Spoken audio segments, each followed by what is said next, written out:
జగన్మోహన్ రెడ్డిలో అసహనం మొదలైనట్టు వార్తలు వస్తూ ఉన్నాయి. పార్టీ నుంచి సీనియర్లు ఒక్కొక్కరుగా బయటకు వెళ్తూ ఉండడమే కాకుండా ఇక తాజాగా ఆయన సొంత జిల్లా అయినటువంటి కడప అలాగే పులివెందుల్లో కూడా దాదాపు 8 మంది కార్పొరేటర్లు ఇప్పటికే వెళ్ళిపోగా మరో 11 మంది కార్పొరేటర్లు కూడా పార్టీ మారే అవకాశం ఉన్న నేపథ్యంలో మరి జగన్మోహన్ రెడ్డి అవినాష్ రెడ్డికి ఫోన్ చేశారని ఇక మీదట పార్టీ నుంచి ఎవరు వెళ్ళిపోకుండా చూడాల్సిన బాధ్యతను అవినాష్ రెడ్డికి అప్పగించారు అని చెప్పి కూడా వార్తలు వస్తూ ఉన్నాయి. మరి ఇప్పటికే సీనియర్లు అందరూ ఈ పార్టీ నుంచి వెళ్ళిపోతున్నారు. జగన్మోహన్ రెడ్డి బంధువులు కూడా పార్టీ నుంచి వెళ్ళిపోతున్నారు. ఇప్పుడు కార్పొరేటర్ల వంతు వచ్చిన నేపథ్యంలో అసలు పార్టీ మనుగడ ఏంటి, అసలు వైఎస్ఆర్సీపీ పార్టీ నెక్స్ట్ ఎలక్షన్స్కి ఉండబోతుందా, ఇలాంటి విషయాలు తెలుసుకుందాం. మనతో పాటు ఉన్నారు సీనియర్ పొలిటికల్ అనలిస్ట్ అంకంరావు గారు. నమస్కారం సార్. నమస్తే అమ్మా. సార్, జగన్మోహన్ రెడ్డి పార్టీ నుంచి ఒక్కొక్కరుగా బయటకు వస్తున్న పరిస్థితి మనం చూస్తున్నాం. పార్టీ ఎప్పుడైతే ఓడిపోయిందో అప్పట్లో కూడా ఇంతలా చేరికలు లేవు. జగన్మోహన్ రెడ్డి మీద వరుసగా ఆరోపణలు ఎప్పుడైతే వస్తున్నాయో సో ఈ పార్టీలో ఉంటే మనుగడ కష్టమని భావించారో లేకపోతే వాళ్ళ ఫ్యూచర్ కోసమో తెలియదు కానీ పార్టీ నుంచి అయితే ఒక్కొక్కరుగా బయటకు వస్తున్న పరిస్థితి మనం చూస్తున్నాం. ఇప్పటి వరకు ఎమ్మెల్యేలు మంత్రులే అనుకుంటే ఇప్పుడు కార్పొరేటర్ల వంతు కూడా వచ్చింది. సో ఈ విధంగా మరి పార్టీ నుంచి అందరూ వెళ్ళిపోతుంటే అంటే మొన్నటి వరకు ఒక రకమైన ధైర్యంతో ఉన్నారు జగన్మోహన్ రెడ్డి గారు. వెళ్ళే వాళ్ళు వెళ్ళనియండి, ఉండే వాళ్ళు ఉంటారు అని చెప్పి మాట్లాడిన వ్యక్తి ఇప్పుడు అసహనానికి గురయ్యారని చెప్పి ఆ బాధ్యతను అవినాష్ రెడ్డికి అప్పగించారని అంటున్నారు. సో మీరేం చెప్తారు సార్? ఆ పార్టీకి అసలు మనుగడ ఉంటుందంటారా? ఆ పార్టీ ఉంటుందంటారా? ఇంకా వైఎస్ఆర్సీపీ పార్టీ యువజన శ్రామిక రైతు పార్టీ, దానికి సంబంధించి ఈరోజు చాలా ఒడిదుడుకులు ఎదుర్కొంటున్న మాట మాత్రం వాస్తవం. పైకి మేఘబొత్తు గాంభీర్యం ప్రవర్తిస్తున్నా ఈరోజు కేంద్రంలో అంటే లోక్సభలో జమిలీ ఎన్నికలకు సంబంధించి బిల్లు చూసిన తర్వాత వాళ్ళ ఆవిర్లన్నీ అడియాసలేని, వాళ్ళ ఆశలన్నీ అడియాసలైపోయినాయి. ఇక్కడ గమనించుకోవాల్సిన అంశం. నిన్నదాకా వాళ్ళ శ్రేణులకి ఏం చెప్పుకుంటూ వచ్చారు, 26, 27 జమిలీ ఎన్నికలు రాబోతున్నాయి, మన వల్ల అధికారంలోకి వస్తాం, అప్పుడు చెప్పినట్టే 175కు 170 వస్తాయి, 30 సంవత్సరాలు నేను అధికారంలో ఉంటాను అని చెప్పినట్టు ఇప్పుడు కూడా చెప్పారు.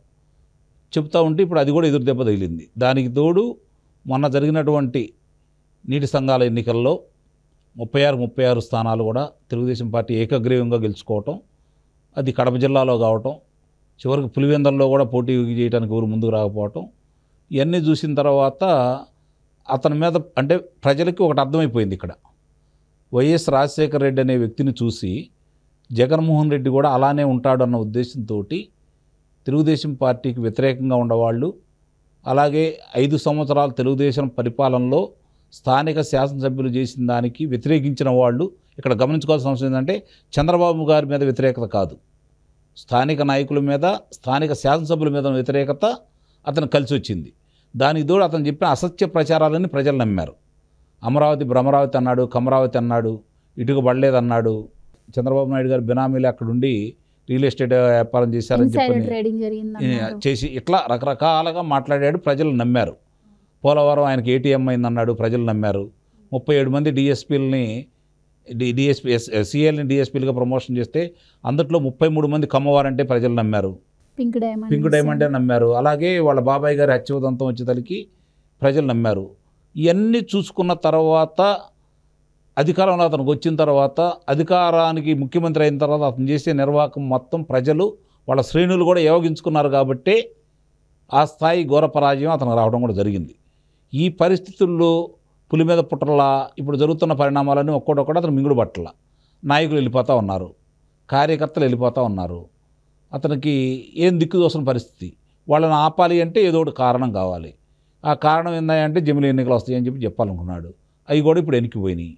ఇప్పుడు అతనికి ఇంకోటి ఇబ్బందికరమైన పరిణామం ఏంటంటే కడపలో మేయరు అంటే ఇప్పుడు ఉన్నటువంటి కార్పొరేటర్లకు సంబంధించి వాళ్ళు కూడా పార్టీ మారబోతున్నారు, కడప మేయర్ కూడా చేజారిపోబోతుంది అనేది ఆయనకి నిద్రపట్టని పరిస్థితి ఈరోజు. దానికోసమే తమ్ముడు అవినాష్ రెడ్డిని పురమాయించాడనేది మనకు అందుతున్నటువంటి సమాచారం. ఇక్కడ అంతకుముందు జరుగుతున్న పరిణామాలన్నీ చూసుకుంటూ ఉంటే అతను అధికారంలో ఉండగా ప్రతిపక్ష పార్టీ నాయకుల్ని ఏ విధంగా బెదిరించవచ్చు, లేకపోతే భయపెట్టవచ్చు, ఏదో ఒకటి ఆశ చూపించి లోపరుచుకున్న విధంగానే ఇప్పుడు జరుగుతుందా అనేది అతనికి అర్థం కాని విషయం.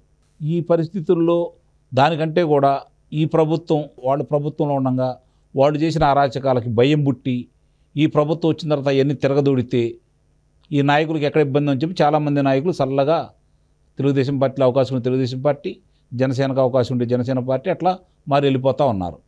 ఇది కూడా అతనికి మింగుడుపడిన విషయం. కొంతమందిని అతనే పంపిస్తున్నాడనే అభిప్రాయం కూడా ఉంది.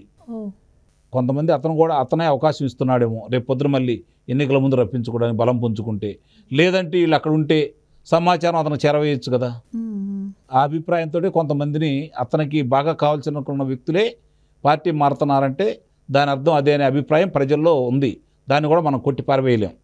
ఎందుకంటే వీళ్ళందరూ ప్రేమతో అయితే రావట్లేదు. గమనించుకోవాల్సిన అవసరం ఏంటంటే అక్కడ అధికారాన్ని అనుభవించారు వాళ్ళు. అధికారం మొత్తు అనేది వాళ్ళకి తెలుసు. ఆ మొత్తులో జోగిన వాళ్ళే వాళ్ళంతా. మరి ఈరోజు మళ్ళీ అధికారం చేతిలో ఉంటే ఏ విధంగా వాళ్ళకు ఉపయోగం వాళ్ళకి తెలుసు కాబట్టి, అధికారం వీళ్ళకి లేదు కాబట్టి, భవిష్యత్తులో వద్దా రాదా అనేది అనుమానం ఉంది కాబట్టి, ఒకవేళ భవిష్యత్తులో వచ్చేటట్టయితే మళ్ళీ వస్తారు. ఏముంది దాంట్లో? రాదన్నప్పుడు అక్కడే పడి ఉండారనుకోండి, మళ్ళీసారి ఎన్నికల నాటికి ఏదైనా అవకాశం రావచ్చన్న ఉద్దేశంతో ముందు జాగ్రత్త చర్యగా వాళ్ళందరూ వచ్చారని అయితే మనం భావించాలి. ఈ పరిస్థితుల్లో కడపలో కూడా ఇలాంటివి జరుగుతాయని చెప్పి అతను ఊహించాల. సొంత నియోజకవర్గం, సొంత జిల్లా, అది వైఎస్ రాజశేఖర రెడ్డి గారికి పెట్టిన కోట. అదే ఈయనకు కూడా వచ్చింది ఆనవాయితీగా. మరి 2 ఎన్నికల్లో బలంగా నిలబడ్డాడు అతను. 2014 కావచ్చు, 2019 కావచ్చు ఆ జిల్లాలో. మరి ఎందుకు ఈరోజు అక్కడ పట్టు సడలింది? అన్ని రాష్ట్రంలో అన్ని ప్రాంతాల్లో లాగా ఆ ప్రాంతంలో కూడా అంత వ్యతిరేకత ఎందుకు వచ్చింది అంటే రెండు విషయాలు. ఒకటి, స్థానిక నాయకులతోటి రాజశేఖర రెడ్డి గారు మెలిగిన విధానం వేరు, ఇతను వాళ్ళతో అనుసరిస్తున్న విధానం వేరు. నాకు తెలిసినంత వరకు ప్రతి గ్రామం నుంచి 10 మంది దాకా పేరు పెట్టి పిలిచేవాడు రాజశేఖర రెడ్డి గారు. ఆయన కడప వచ్చినా లేకపోతే పులివెందలు వచ్చినా స్థానికంగా బలంగా ఉన్న నాయకులు ఇళ్ళకి ఆయన వెళ్ళేవాడు. ఈయన వస్తే ఈయన దగ్గర కూడా వాళ్ళు రావడానికి అవకాశం లేకుండా పోయింది. ఈయన ఎవరు కలవడు. ఒకవేళ వాళ్ళు వచ్చినా కూడా వాళ్ళకి మాట్లాడే అవకాశం కూడా ఇవ్వలేదు. ఇదంతా వ్యతిరేకత. రెండోది రైతుల్లో బలంగా వచ్చింది. రైతుల్లో చంద్రబాబు నాయుడు గారు 2014 నుంచి 2019 వరకు పట్టుబట్టి అక్కడున్న రైతులను దృష్టిలో పెట్టుకొని వాళ్ళకి నీళ్ళు అందించాడు ఆయన. ఎలక్షన్స్ ముందు కూడా మనం చూసాం కదా, జగన్మోహన్ రెడ్డి గారి భార్య భారతి గారు వెళ్ళినప్పుడు కూడా మా పాస్ పుస్తకాల మీద జగన్మోహన్ రెడ్డి గారు, ఇవన్నీ కూడా రైతులకి తీవ్రమైనటువంటి మనోవేదన గురి చేసినటువంటి అంశాలు. అలాగే స్థానిక ప్రజలు వాళ్ళకి తెలుసు, అప్పుడే తెలుసు వైఎస్ వివేకానంద గారి హత్య ఎవరు చేశారనే విషయం వాళ్ళకి తెలిసి కూడా ఒక భయానక వాతావరణంలో వాళ్ళందరూ ఆ రోజు భయం పుట్టే మెలకొని ఊరుకున్నారని నేను భావిస్తున్నాను. ఎప్పుడైతే ఎన్నికలు వచ్చినాయో వాళ్ళు నిర్భయంగా ఓటేయగలిగారు, వ్యతిరేకతగా ఓటేశారు. వాళ్ళ వ్యతిరేకత ఎంత ఉందో చాలా స్పష్టంగా అర్థమైపోయింది. ఇప్పుడు వచ్చిన 3 స్థానాలు కూడా మళ్ళీ రేపు వస్తాయో రావు అనే పరిస్థితిలో ఈరోజు అతను మీమాంసలో కూడా ఉన్నాడు. కాబట్టి ఈ కడప మేయర్ కనుక చేజారితే తన రాజకీయ భవిష్యత్తుకే, తన రాజకీయ పార్టీ భవిష్యత్తుకే ప్రమాదం అని గమనించి ఈరోజు ముందస్తు చర్యల్లో భాగంగా అవినాష్ రెడ్డిని హెచ్చరికలు చేసి దాన్ని ఎట్లయినా కాపాడుకోవాలి. కాబట్టి నువ్వు ఏం చేస్తావో నాకు తెలియదు, అది చేజారకుండా చూడని చెప్పిన సందేశం ఇచ్చాడని అయితే మనం భావించాలి. అయితే మనం చూసాం సార్, చాలామంది పార్టీ నుంచి వచ్చేవాళ్ళు కూడాను పార్టీలో విధానాలు నచ్చక, జగన్మోహన్ రెడ్డి బిహేవియర్ నచ్చక చాలామంది సీనియర్స్ కూడా బయటకు వస్తున్న పరిస్థితి. ఇంకా సీనియర్స్ పరిస్థితి అలా ఉంటే ఇంకా కార్పొరేటర్లు కావచ్చు, ఈవెన్ కాంట్రాక్టర్లు కూడా ఆ బిల్లులు అందుకు ఇబ్బంది పడ్డారు అని చెప్పి మనం ఇంకా ఆ పార్టీలో చాలామంది కూడా ఎమ్మెల్సీలు కూడా బయటకు వచ్చే అవకాశం ఉంటుందని వార్తలు వస్తూ ఉన్నాయి. సో ఇంకా ఉన్న కొంతమంది ఎమ్మెల్యేలను కూడా అసెంబ్లీకి వెళ్ళనీయకుండా జగన్మోహన్ రెడ్డి అడ్డుకుంటున్న పరిస్థితి. సో ఎలా చూడవచ్చు అంటారు? ఇంకా ఆ పార్టీకి అసలు మనుగడ ఉంటుందంటారా? మనుగడ లేదనేది అర్థమైపోయింది. ఇప్పుడు ఉన్నవాళ్ళు కూడా ఆ రోజు నిజంగానే భయపడి ఉన్నారు చాలామంది. రెండోది 30 సంవత్సరాలు అతను చెబుతున్నాడు కదా, అధికారం అతని చేతుల్లో ఉంటే అతని గురించి తెలుసు కాబట్టి, బాబాయ్ గారి విషయం అతను అందరికీ ప్రజలందరికీ అర్థమైపోయింది కాబట్టి, ప్రజల కంటే కూడా ముఖ్యంగా నాయకులకు అర్థమైపోయింది కాబట్టి, రఘురామకృష్ణరాజు గారికి ఏం జరిగిందో చూశారు కాబట్టి, మరో లోక్సభ సభ్యుడు విశాఖపట్నం లోక్సభ సభ్యుడు పరిస్థితి ఏమైందో చూశారు కాబట్టి, ఎదురు తిరిగిన ఎమ్మెల్యేల పరిస్థితి ఏమైందో చూశారు కాబట్టి, మనకెందుకులే ఎదురు తిరిగి ఏం చేయాలి, ప్రజలు అతను ఎమ్మటుండారు, బటన్ నొక్కుతున్నాడు కాబట్టి ప్రజలు ఇంకా ఓట్లేస్తారు అనే భ్రమలో వాళ్ళు ఉండి అతను ఎమ్మట నడిచారు.